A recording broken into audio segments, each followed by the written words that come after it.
fellowship of the law. Darkness, a void beyond the reaches of light, beyond the grasp of time itself.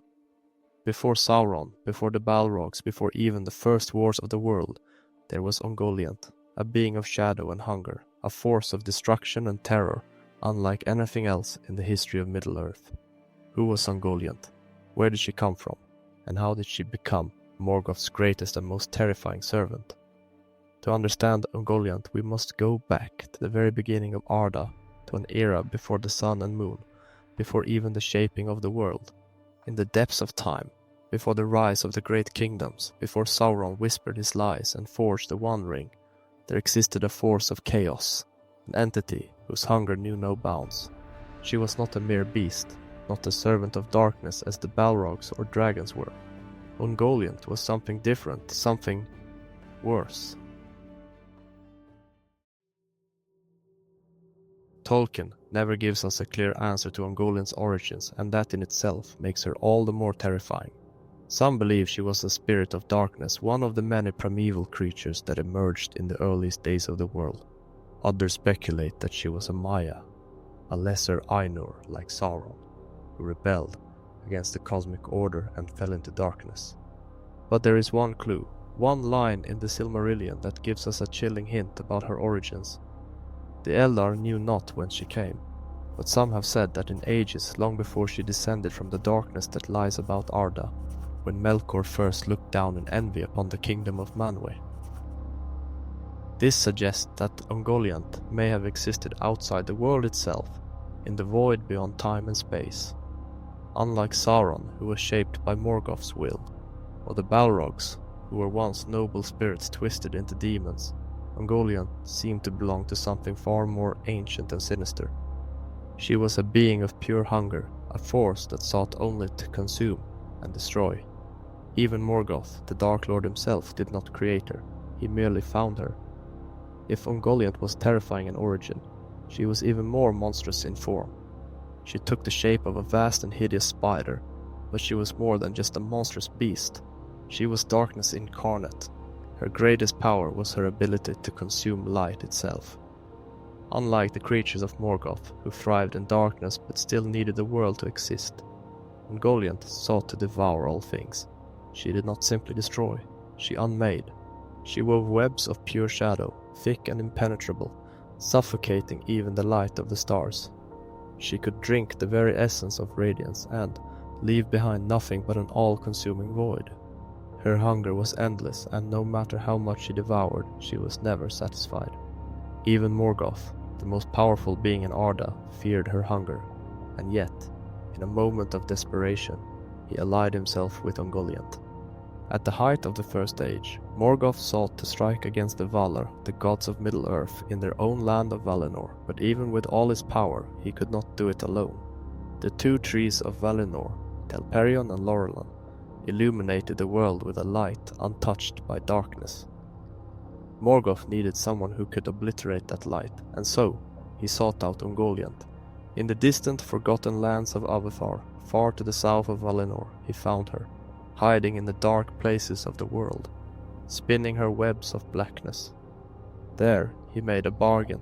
"Do my bidding," he whispered, "and I will feed you beyond your wildest hunger."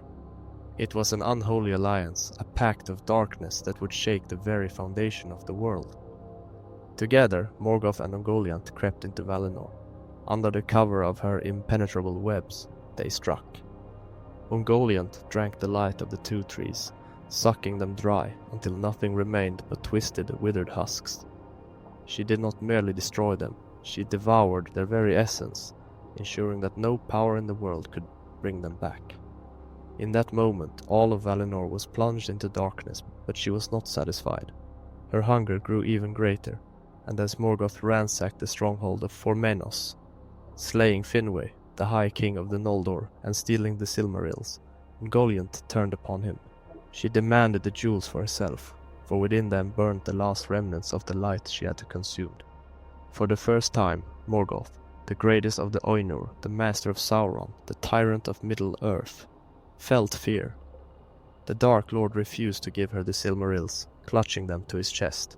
But Ungoliant was not one of his minions. She was not bound to his will. She attacked. With her endless webs of darkness she ensnared Morgoth. She grew in size, growing monstrous, her hunger deepening. Even he, in all his might, was helpless in her grasp. She began choking him, draining the very life from his body, and Morgoth screamed. For the first and only time in history, Morgoth called for help, and the servants, the Balrogs, came rushing to his aid. With their fiery whips, they drove Ungoliant back, forcing her to flee, but even as she retreated, her hunger did not wane. Morgoth had escaped her wrath, but he would forever fear her. She was a being that even the Dark Lord could not control. After fleeing from Morgoth's wrath, Ungoliant vanished into the farthest corners of the world. Some say she retreated into the mountains of Beleriand, giving birth to monstrous offspring, including Shelob, the great spider that would later haunt the pass of Cirith Ungol in the Third Age. But what became of Ungoliant herself? Tolkien leaves her fate a mystery, but the most terrifying legends suggest that her hunger never ceased. She devoured everything in her path, and when there was nothing left, when even the rocks and roots of the earth could no longer satisfy her, she turned upon herself. It is said that Ungoliant consumed herself, vanishing into the void from which she came, an entity of pure hunger finally eating her own existence. Ungoliant was not like Sauron, who sought to rule. She was not like Morgoth, who sought to corrupt. She was something else entirely, a devourer, a force of annihilation that neither good nor evil could control. She did not wish to conquer, she wished to consume. In all of Tolkien's works, few beings matched the sheer horror of Ungoliant. Even the Dark Lords feared her. Even the greatest kingdoms of elves and men could not have withstood her. She was a hunger that could never be filled, a darkness that even Morgoth could not tame. And in the end, she left nothing behind, not even herself. That's the story of Ungoliant, one of the most terrifying and mysterious creatures in Middle-earth's history. But what do you think? Do you believe Ungoliant was a corrupted Maya, or was she something even older, a darkness that existed before the world itself? Let me know in the comments below. And if you enjoyed this deep dive into Tolkien's legendarium, don't forget to like, subscribe, and ring the bell for more lore explorations.